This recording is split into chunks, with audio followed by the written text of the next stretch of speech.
Hi and welcome along. Many of you several weeks ago will remember I sowed my pumpkin and squash seeds. It's the same procedure for growing things like courgettes with large leaves as well. They're just in this vegetable crate here.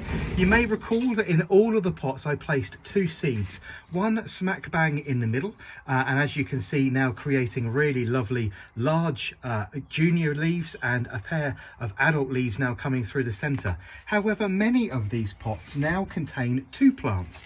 Obviously the one in the centre has germinated and some of them now have a plant alongside, and the reason why I put that second seed right into the corner of these square pots, right to the outer edge, was to make sure that when it came to this stage and I needed to separate these particular plants out, I didn't have to disturb the plant in the centre at all.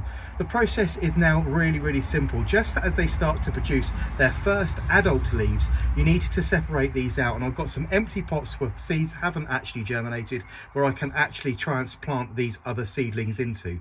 Because the plants have really large leaves and take up a huge amount of water, try and do this if you can towards the back end of the day. It's now around 6 o'clock, it's really starting to cool down. If things go horribly wrong and you damage something, it has the evening, the night time, about 12 to 14 hours just to take a breath, calm itself and get itself away before it starts to heat up tomorrow. So this is a job that's best done in the cooler parts of the day, and certainly not in the beginning part of the day, or certainly not at lunchtime when it's really quite warm. All I now need to do is simply turn this.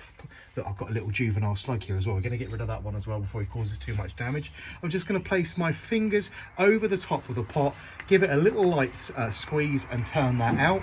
You can then see I've got that secondary plant alongside. I'm just going to get hold of it by the juvenile leaves and pull that ever so slightly away.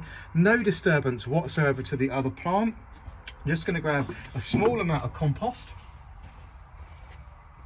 because there is a small hole now in this particular one, and I'm simply going to replace the pot, and there we go. No disturbance to the other plant whatsoever. The second juvenile one is just here and now can be potted on into one of the pots of a seed that actually hasn't generated. But this is a job that's best done towards the back end of the day, and a really simple technique to make sure that everybody has enough room. At this stage they now need a really good water back into the greenhouse, where they're going to be growing on for about the next 3 to 4 weeks, being bedded out somewhere towards the end or middle part of May.